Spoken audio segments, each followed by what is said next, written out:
His mother clinked her glass, smiling smugly. See? Even an ordinary girl can get a chance at a better life if she waits long enough. Laughter filled the room. My fiancé squeezed my hand. My mom's humor is a little harsh. You'll get used to it.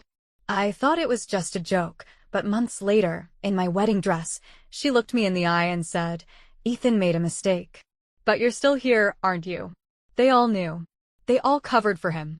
But they had no idea what was coming. The first time they humiliated me, I was too shocked to react. It was at Ethan's cousin's wedding, months before my own. A huge, over-the-top event in a private vineyard, the kind of place where even the napkins probably cost more than my rent. I had spent hours getting ready. Ethan always said his family cared about presentation, but the moment we arrived, I knew I had already lost. His mother looked me up and down, barely hiding her smirk. "Oh, honey, I wish you'd told me you didn't have anything appropriate to wear.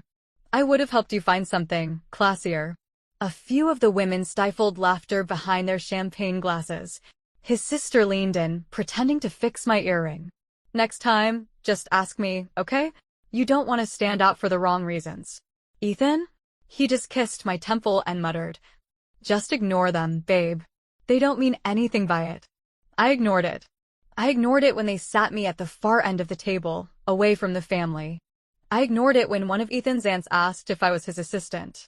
I ignored it when his sister's friend giggled. "Oh my God, she's adorable." Like a little stray kitten Ethan decided to keep. I laughed along with them. What else was I supposed to do? But that night, in Ethan's sleek apartment, I finally snapped. "Why didn't you say anything?" My voice was shaking. He sighed, running a hand through his perfect, tousled hair. "Say what, babe? That my family is kind of elitist? That they're not the nicest people? You already know that." "Yeah, but they humiliated me. They treat me like some desperate charity case you picked up off the street." Ethan shrugged. "They just need time. You're different from what they expected." "What they expected?" My stomach twisted. He hesitated for a second too long. "You know, someone more like them." And just like that, I knew. I would never be enough. Not for them. Maybe not even for him. But I still stayed. I told myself that once I became his wife, things would change. I was wrong. The first time I realized I was nothing to them was at my own engagement party. The ballroom was packed with Ethan's family, his parents' friends, and a few of my own guests who looked painfully out of place. Everything was draped in gold and white, the kind of wealth that didn't have to announce itself, it just was. His mother clinked her glass, smiling at the crowd. "See? Even an ordinary girl can get a chance at a better life if she just waits long enough." Laughter rippled through the room. Ethan just squeezed my hand and whispered, "My mom's humor is a little harsh, you'll get used to it." Back then, I thought it was just a joke. But then there were other moments. Like the time I came over for dinner. Everyone else was eating steak. They served me plain chicken breast. No sides. His mother just smiled and said, "You're such a simple girl, this is healthier for you." Or the time it was his sister's birthday. The gifts? Prada bags, diamond bracelets, a Rolex. I had spent the last of my savings on a designer jewelry box. She unwrapped it, made a confused face, and said, "Oh, this is from a clearance sale, right?" I still felt embarrassed back then. But the worst part? Ethan never stood up for me. When his friend joked that I was a good deal because I wasn't picky and would be grateful for any engagement ring, Ethan just laughed along. When his mom conveniently forgot to invite me to a family dinner, he said, "Don't take it personally, she's just forgetful." And I stayed, because I believed that once I became his wife, things would change. That they would accept me. That they would love me. And then, on my wedding day, I found out the truth. They all knew about his affair. And not just knew. They planned to make me stay silent. The morning of my wedding, I woke up with a strange feeling in my chest. Not excitement. Not nerves. Something darker. Like my body knew something my mind hadn't caught up to yet. I sat in the bridal suite, wrapped in a silk robe, staring at my reflection. My hair was perfect. My makeup flawless. The designer dress hanging in the corner looked like something out of a fairy tale. It was everything I had dreamed of. Then why did I feel like I was walking into a trap? "You look beautiful." I turned to see my best friend, Mia, standing in the doorway. You don't sound happy about it. I tried to joke, but even I could hear the tension in my voice. Mia hesitated. She was never the type to sugarcoat things, but this time, she looked conflicted. Listen, she said carefully. Are you sure about this? About him? Mia. No, seriously. She sat next to me, her expression hard. Asterisk, I've kept my mouth shut for years. I saw the way they treated you terribly, and you kept saying it would get better. But it hasn't.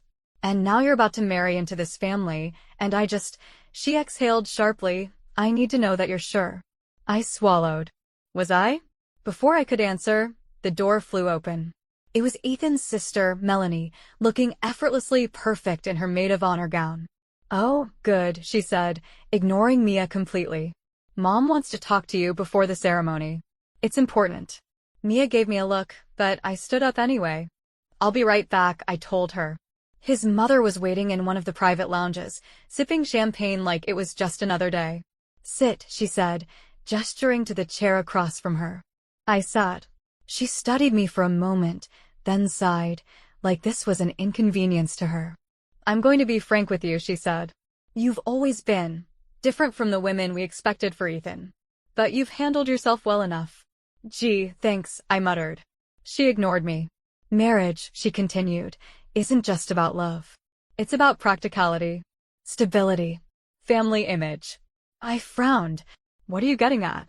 She took another sip of champagne, then said it. The thing that shattered everything. Ethan made a mistake. It was a lapse in judgment, but it meant nothing. I went still. Excuse me? She sighed, like I was being unreasonable. The girl was a phase, a distraction. But she doesn't matter. What matters is keeping this family's reputation intact. I felt my pulse in my throat. How long? It ended months ago, she said smoothly. Before you even got engaged. A lie. I could tell. I felt sick. And you knew. My voice was barely a whisper. She looked at me like I was a child. Of course I knew. We all did. My stomach flipped. You're telling me every single one of you knew Ethan was being unfaithful to me, and no one thought to say anything? She tilted her head. Why would we? You're still here, aren't you? My breath caught. The casual cruelty of it. The absolute certainty that I would swallow this like I swallowed everything else. That I would smile. Walk down that aisle. Say I do like a good little wife. Something inside me snapped. I stood up so fast my chair scraped against the floor. Her eyes widened. Sit down. No. She set down her glass, her expression tightening. You're overreacting. Overreacting. I laughed, sharp and humorless. Your son was unfaithful to me, your whole family covered for him, and you think I should just go through with this wedding like nothing happened?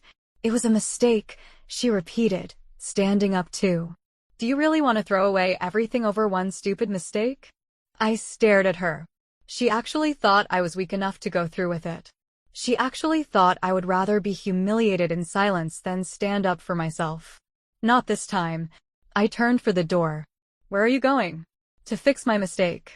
Her voice sharpened. You will not humiliate this family.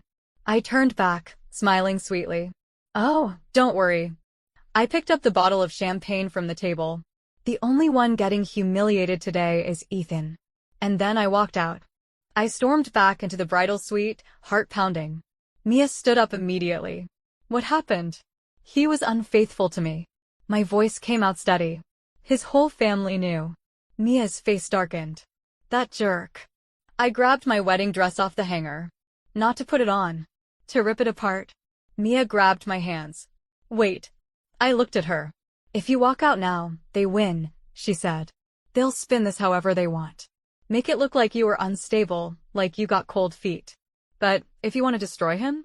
If you want to take them down? Her lips curled into a dangerous smile. You have to do it right. I took a shaky breath. What are you thinking? Mia's grin widened. We're not canceling this wedding, babe. We're turning it into a funeral. The ballroom was perfect. Crystal chandeliers, floor-to-ceiling floral arrangements, a live string quartet playing something elegant. Hundreds of guests sipping champagne, waiting for the ceremony to start. Ethan stood at the altar, all charm and confidence in his custom tuxedo, chatting with his groomsmen like he hadn't just been exposed as a lying, cheating fool. Like he actually believed I was still going to marry him. Oh, Ethan. Bless your heart. Mia smoothed out my dress, adjusting my veil. You ready? I grinned. I was born ready. The doors swung open. Every head turned as I stepped into the room. A hush fell over the crowd, the kind that only happens when something isn't quite right, but no one wants to say it out loud. I took my time walking down that aisle, soaking in every wide-eyed stare. Every fake smile starting to twitch. Every uncomfortable shift. Ethan's grin was bright and oblivious until I stopped walking. Right before I reached him, the whispers started. He frowned, stepping forward. Babe? I held up a hand. Don't. The room went dead silent. Ethan's mother, perched in the front row, was already looking at me like she knew what was coming. Like she was calculating how fast she could spin this into a lie. I smiled at her. Then I turned to the guests. Thank you all for coming, I said, my voice carrying through the ballroom. Truly, this has been a long time coming, and I know you've all been looking forward to this day almost as much as I have. Ethan laughed nervously. Babe, what are you doing? I ignored him.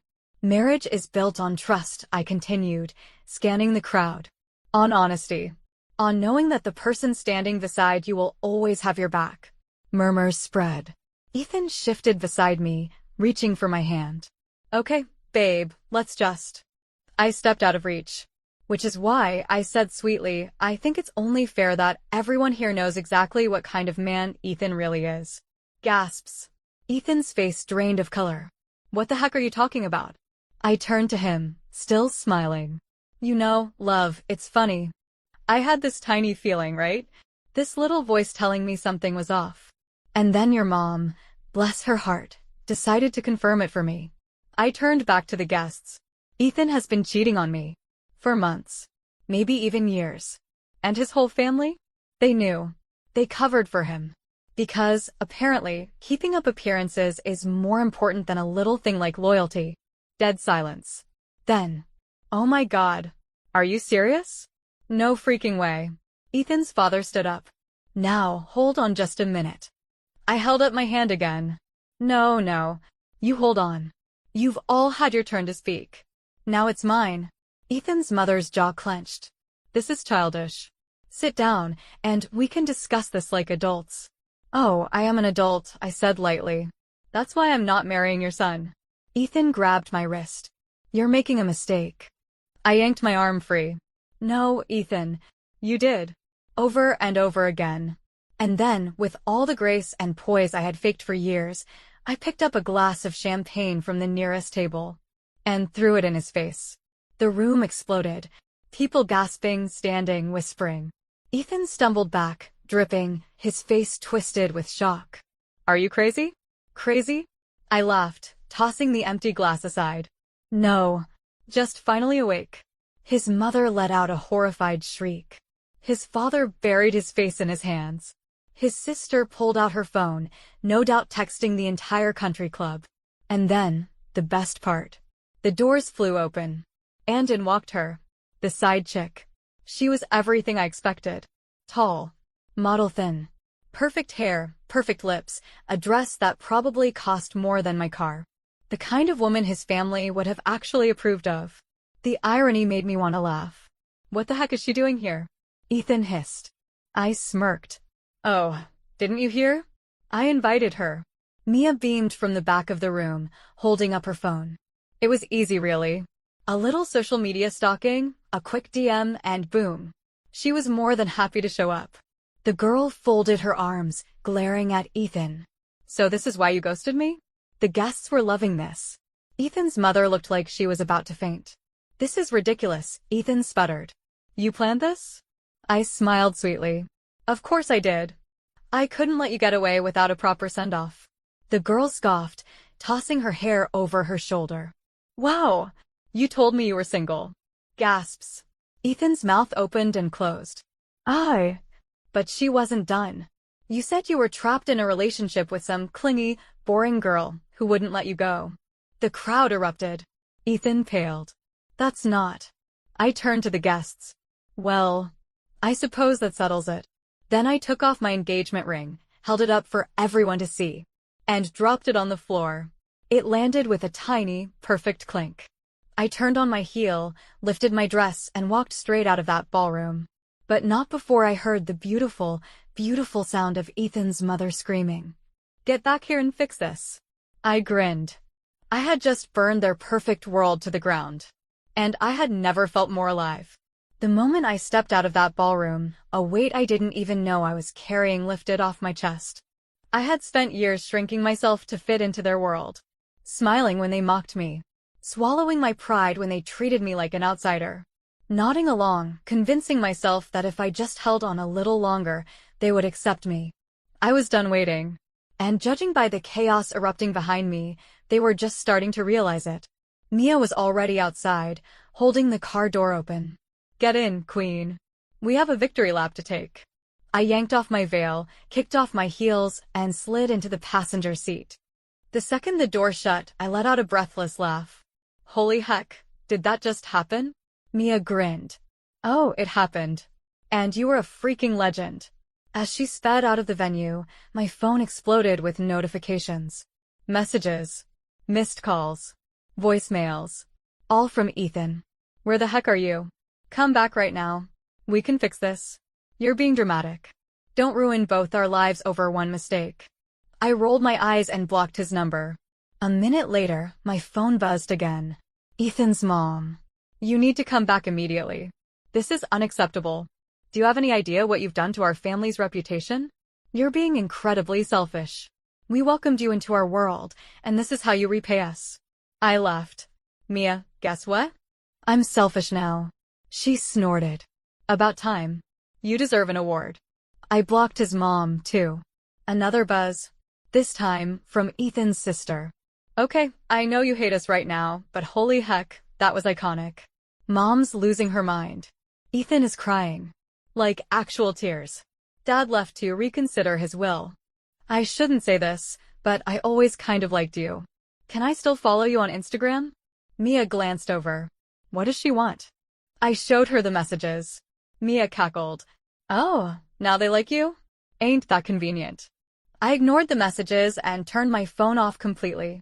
For the first time in years, I didn't owe them a single freaking thing. We stopped at a gas station where Mia bought me an energy drink and a bag of spicy chips, the true food of champions. "So what now?" she asked, tossing me a pair of sunglasses. I sighed. "I don't know. I spent so much time trying to survive that wedding, I didn't really think about what came after." Mia bit into her chip, then suddenly froze. Babe?" I frowned. "What?" She turned her phone toward me. "You might want to see this." The second I saw the screen, my stomach dropped. A video. A high-quality, perfectly angled video of my wedding day mic drop moment. Over 2 million views. Title: Bride exposes groom in front of everyone plus throws drink in his face. She ate him up, OMG. The comment section was absolutely unhinged. She's a national hero. Not all heroes wear capes, some wear wedding dresses and a revenge smirk. This woman woke up and chose chaos, and I respect her for that. Ethan crying in the background is my Roman Empire. I scrolled further. Ethan's side chick had commented, "Ladies, always check the DM requests. This could be one day." I choked on my drink. Oh my god. Mia was losing her mind. "Girl, you're a freaking legend."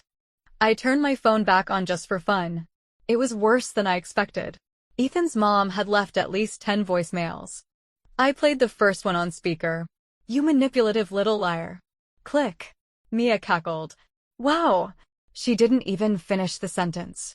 The next one was more desperate. "This isn't funny. Do you have any idea how many people are talking about this? The board members, the investors." Click. I skipped to the most recent. "Listen to me, you ungrateful." Click. I smirked. "They're in shambles." Mia nodded solemnly. "I love that for you." Just when I thought I had seen everything, another text came in. From Ethan's dad. I nearly ignored it, but curiosity got the better of me. "I should have stopped this wedding before it started. I knew my son didn't deserve you. For what it's worth, I'm sorry." I blinked. Mia peered over my shoulder. "Well, dang. That's unexpected. I shrugged and tossed my phone aside. Too little, too late. She nodded. Exactly. Now let's go celebrate your freedom. And with that, she hit the gas, blasting my favorite revenge anthem as we drove off into my brand new life. No fiancé. No in-laws. No regrets. Final update, I was sipping an iced latte on the balcony of my new apartment when my phone buzzed. Unknown number. I already knew who it was. I let it ring out, taking another slow sip of my coffee. A few seconds later, a voicemail popped up. Hey, it's me. Ethan. I rolled my eyes. I don't know if you'll ever listen to this, but I need to talk to you. His voice sounded tired. You ruined my life, you know that? My job, my reputation, my family. I snorted. Oh, Ethan. Sweet, clueless Ethan. I didn't ruin his life. He did that all by himself. In the 12 months since I walked out of that wedding, my life had completely transformed. I moved into my own apartment, a bright, airy space with zero memories of Ethan or his awful family. I started traveling, doing things for me instead of trying to fit into someone else's world. And thanks to the absolutely unhinged level of internet fame from my wedding video, I had opportunities one never would have imagined. Podcasts, interviews, even a book deal. Mia called it my villain origin story. I called it finally living my freaking life. Ethan's life, on the other hand, a complete dumpster fire. His family lost investors because of the scandal. His father nearly disowned him. His mother? Well, let's just say she wasn't getting invited to charity galas anymore. And Ethan himself? Last I heard, he was working at a different real estate firm, one without his father's name to protect him. He had a new girlfriend, of course. Blonde. Rich. Exactly the kind of girl his family had wanted him to marry. But according to Melanie, his sister, the relationship was already falling apart. He's miserable, she texted me a few months ago. Mom still won't talk to him. Dad doesn't respect him. And his new girlfriend? Total nightmare. She sent another text right after. Not that I'm defending him, but you really did a number on him. Kinda iconic, honestly. I laughed. Iconic indeed. One afternoon, I was at my favorite bookstore, flipping through a novel, when I felt someone staring at me. I turned my head. And there he was. Ethan. His hair was slightly messy, his suit not as crisp as I remembered. There were dark circles under his eyes, like he hadn't slept well in months. For a second, neither of us moved. Then he walked toward me. Hey, he said. I raised an eyebrow. Hey. He rubbed the back of his neck. You, look good. I did. Glowing, actually. Thanks, I said. You look. I tilted my head, pretending to think. Surprisingly alive. He huffed a laugh. I deserved that. Yep. He exhaled. Look, I wanted to say I'm sorry. For everything. I just stared at him. Because now that I was finally happy, he wanted to apologize? I sipped my coffee. Cool. He blinked. That's it. What else do you want? I shrugged. Forgiveness? A second chance? A dramatic speech about how I miss you. He looked away. I don't know. I smiled. Well, now you do. I turned back to my book. Take care, Ethan. And just like that, I walked away. For real this time. A week later, I was sitting on my balcony again, watching the sunset when Mia called. Okay, hear me out, she said. You should do a TED Talk. I laughed. On what? On how to be a freaking legend. I shook my head, smiling. I didn't need a TED Talk. I didn't need revenge anymore. Because I had something better. A life that was mine. And I was just getting started.